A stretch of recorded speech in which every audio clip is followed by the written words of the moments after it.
मैं कुसुम ऊंटवाल और मेरे चैनल का भी नाम है कुसुम ऊंटवाल। मेरी इस कहानी में मैं आपको शिवाजी महाराज और संभाजी महाराज की कहानी सुनाती हूँ। मेरी आज की कहानी में मैं आपको संभाजी महाराज के दोस्त उन्हें कैसे मिले थे यह आपको बताने वाली हूँ।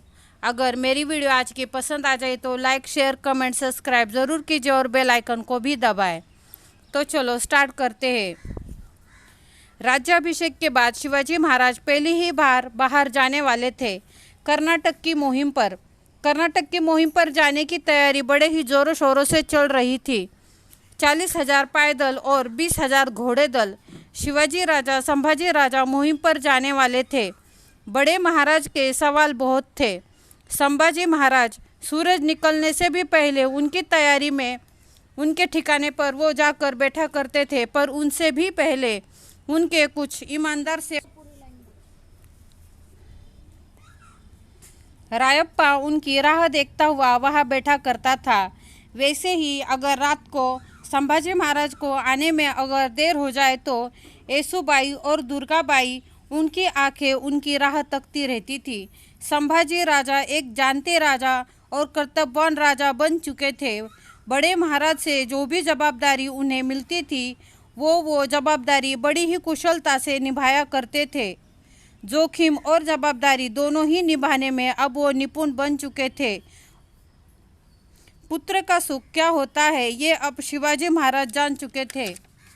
अनेक सरदार उनके हर काम के लिए शिवाजी महाराज के पास दौड़ दौड़ कर आया करते थे। तब शिवाजी महाराज उनसे कहा करते थे, आपका जो कोई भी काम हो संभाजी से कहो, हर तरीके की जवाबदारी निभाने में वो सक्षम है और उनसे जाकर मिलो। संभाजी राजा पर पड़ने वाली जवाबदारी देखने में मित्र भी उन पर पड़ने वाली जवाबदारी देखते हुए उनके मित्र भी बहुत खुश थे।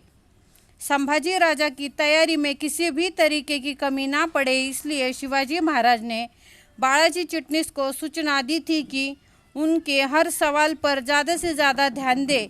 शिवाजी महाराज के रायगढ़ के उनके स्वराज्य का, न्याय का और नीति का उनका बोलबाला पूरे महाराष्ट्र के भूमि में था।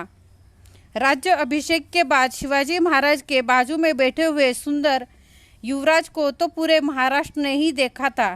खासकर रायगढ़ विभाग के अनेक तरुण संभाजी महाराज के आजू बाजू में हमेशा जमा रहा करते थे। खेड़े गांव के छोटे गांव में वो हमेशा घुमा करते थे। चांदोशी के पास के कोकन दिव्यांग की ऊंची ऊंची चोटी तक 4,000 फुट का अंतर दौड़ते हुए चढ़ा करते थे। अपने गरीब गांव के दोस्तों की शादी में भी वो लेझिम दाम पट्टा का मज़ा उठाया करते थे। इस बात का उनकी गरीब जनता को बड़ा आश्चर्य लगता था। दरी घाटी से बहादुर तरुण संभाजी राजा के पास आया करते थे और वो उन्हें लश्कर में भर्ती किया करते थे। एक दिन भोगावती किनारे का जोतोजी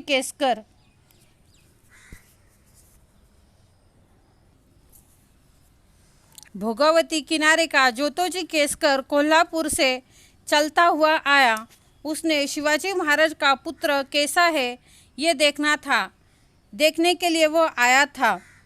वो बहुत उत्सुक था युवराज कैसा है ऐसा देखने के लिए। एक दिन उसकी युवराज से भेंट हुई। वो संभाजी राजा का जन्म जन्मों का दोस्त बन बैठा एक ही बार में।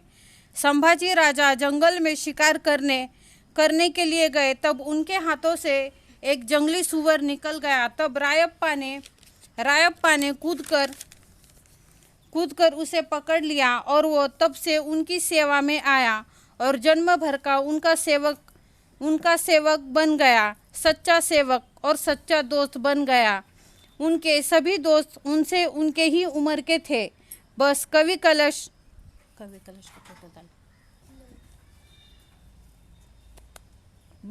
कलश उनसे 10 साल से उम्र में बड़े थे। ऐसे सभी उनके यार दोस्त वक्त पर आने पर अपने प्यारे दोस्त के लिए, प्यारे युवराज के लिए अपनी जान तक कुर्बान करने के लिए हमेशा तैयार रहा करते थे। ये सभी संभाजी महाराज के दोस्त हमेशा हर मुश्किल परिस्थिति में उनके लिए हमेशा तैयार रहा करते थे। राज्य अभिषेक के बाद वर्तमान कारण के कुछ शास्त्री पंडित और घरंदाज मराठे नाराज हुए। सबकी तरफ से महाराज के कान पर एक शिकायत गई, संभाजी महाराज तेजपुंज है, बहुत बिंदास है, पर आजकल उनका घोड़ा हर ओर घूमता हुआ दिखाई देता है। युवराज होकर भी उन्हें कोई मान मर्यादा रही नहीं है। उन्हें कभी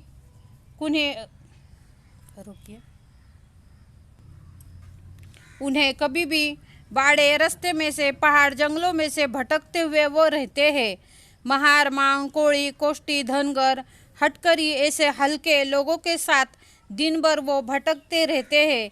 एक दिन शिवाजी महाराज ने अपने बेटे को बुलाया। वो मंदिर में बैठे हुए थे। संभाजी महाराज डरते हुए वहां आए। महाराज हंसकर बोले, आप सिर्फ पर्वत घाटी में घोड़े पर सिर्फ मत घूमते रहा कीजिए, घूमिए वही स्वार्थ की कोई भी हवा जिन्हें छूकर नहा गई हो। ऐसे सच्चे लोग, सच्चे इंसान सिर्फ वही बाड़े बस्तियों में ही मिलते हैं। और आपका उनसे रिश्ते बनाओ, उन्हें चुनो, अपने साथ लो और उनके साथ जो आप रिश्ता बनाएंगे गौर गरीबों के साथ, वो हमेशा आपको जन्म भर के लिए आपका साथ देगा। ऐसा शिवाजी महाराज ने संभाजी महाराज से कहा। उनसे हंसते हुए कहा, हमारे पास आपके खिलाफ बहुत सी शिकायत आ रही थी, पर हमने आपका अभिनंदन करने के लिए बुलाया था। बेटा, आपका घोड़ा सही दिशा में जा रहा है। एकाकी किसी दूसरी दुनिया में जैसे वो गुम हो गए थे। शिवाजी महाराज की मुद्रा नजर आने लगी। आग में तपने वाला सोना जैसा दमकने लगता है, वैसे ही उनका चेहरा चमक रहा था। राज्य अभिषेक के वक्त भी ऐसा नूर उनके चेहरे पे दिखाई नहीं दिया था।